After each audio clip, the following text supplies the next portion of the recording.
और चलिए रुक करेंगे इस वक्त की सबसे बड़ी खबर का। नगर निगम ग्रेटर महापौर पद का चुनावी घमासान चल रहा है। रश्मि सैनी और हेमा सिंघानिया के बीच मुकाबला है।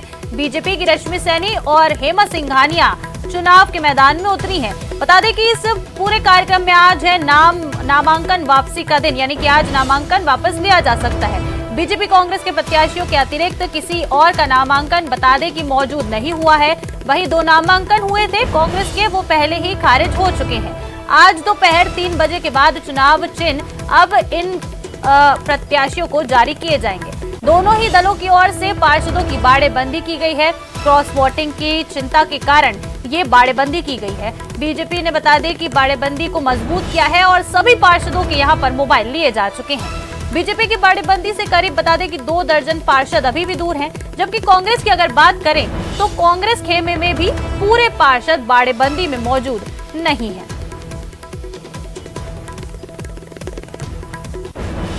बड़ी खबर ये नगर निगम उपचुनाव को लेकर चुनावी घमासान जारी है और आज नामांकन वापस लेने की अंतिम तिथि। आज 3 बजे तक नामांकन वापस लिया जा सकता है। कांग्रेस और बीजेपी के बीच ये आज नामांकन जो है वापस लिया जा सकता है। बीजेपी से रश्मि सैनी और कांग्रेस से हेमा सिंघानिया इस चुनाव के मैदान में हैं। आज नामांकन वापस लिया जा सकता है।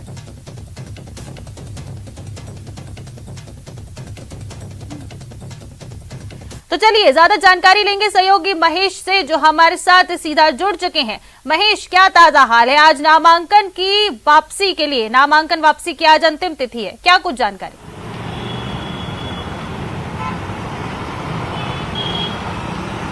जी बिल्कुल ऋषिका, नगर निगम ग्रेटर के महापौर के उपचुनाव जो हैं वो 10 नवंबर को होने वाले हैं, लेकिन इससे पहले आज चुनावी कार्यक्रम में नामांकन वापसी का दिन है।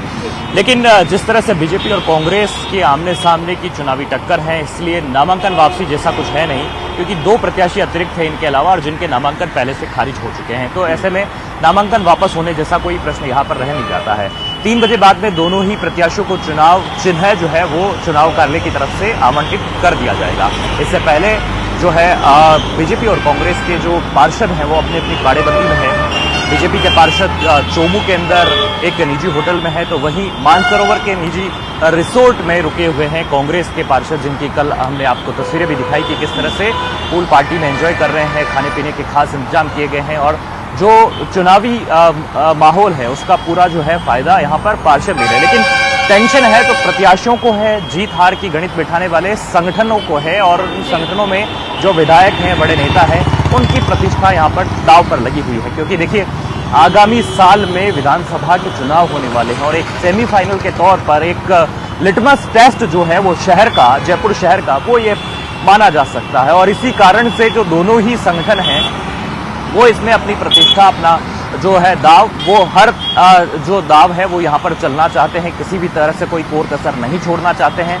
लेकिन सबसे बड़ी बात बीजेपी के सामने, जो कि बहुमत लेकर के इस नगर निगम में विजयी हुई थी 2 साल पहले, लेकिन जिस तरह से पूरा प्रकरण हुआ और सौम्या गुर्जर को जाना पड़ा, उसके बाद से जो है आज जो महत्वपूर्ण दिन है वापस से कि यहाँ पर बाड़ेबंदी जो की जा रही है और 10 नवंबर को चुनाव है। लेकिन देखिए सौम्या गुर्जर के मामले में भी आपको मैं जानकारी दे देना चाहूंगा कि हाईकोर्ट में आज उनकी सुनवाई है, तो ऐसे में कुछ भी वहां से भी कोई खबर आ सकती है कि इस चुनाव को लेकर के कि कोर्ट का क्या रुख रहता है। क्योंकि कोर्ट ने 2 तारीख को सुनवाई की थी और उसके अंदर ये साफ कह दिया था कि 7 नवंबर को इस मामले पर सुनवाई की जाएगी। तो इसी मामले से जुड़ा हुआ अपडेट हाईकोर्ट से भी आ जाएगा और यहाँ पर चुनाव चिन्हों का आवंटन हो जाएगा। 2 दर्जन जो अभी पार्षद हैं वो बाड़ेबंदी से दूर चल रहे हैं बीजेपी के, और करीब करीब ये कहा जा सकता है कि 10 पार्षद जो अभी भी हैं वो कांग्रेस के खेमे से जो है अभी दूर है। हालांकि दावा ये किया जा रहा कांग्रेस की तरफ से कि 60 पार्षद वहां पर पहुंच चुके हैं, लेकिन अभी तक पूरी तस्वीर जो है उन्होंने साफ यहाँ पर दिखाई नहीं है। कल हम गए थे तब तो करीब 30 से 35 पार्षद ही मौजूद थे। तो ऐसे में अभी आप दोनों ही संगठनों का यह मान करके चलें कि जो पार्षदों के आने का दम भर रहे हैं या जो आंकड़े में बता रहे हैं, पूरी तरह से सच्चाई उनमें नहीं है।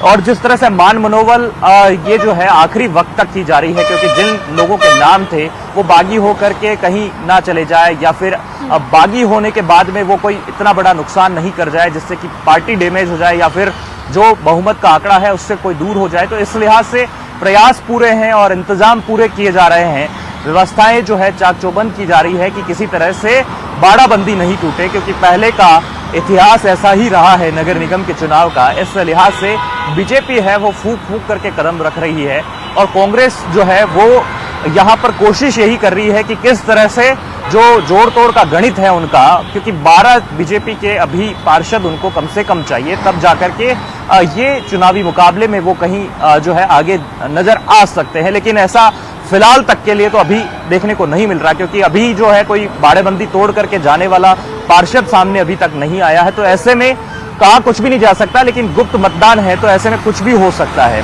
तो आज महत्वपूर्ण दिन है जिसमें कि सौम्या गुर्जर के मामले में आज कोर्ट में भी निर्णय हो सकता है, तो साथ ही साथ में बाड़ाबंदी में कितने पार्षद वापस से पहुंच रहे हैं दोनों खेमों में, ये भी जरूर देखने वाली बात होगी। ऋषिका, चलिए ठीक है महेश, आपसे आज तमाम लगातार दिन भर अपडेट्स लेते रहेंगे। नामांकन वापसी की आज अंतिम तिथि है, तो आपसे लगातार अपडेट्स लेते रहेंगे। फिलहाल आपका शुक्रिया इस पूरी तमाम जानकारी के लिए।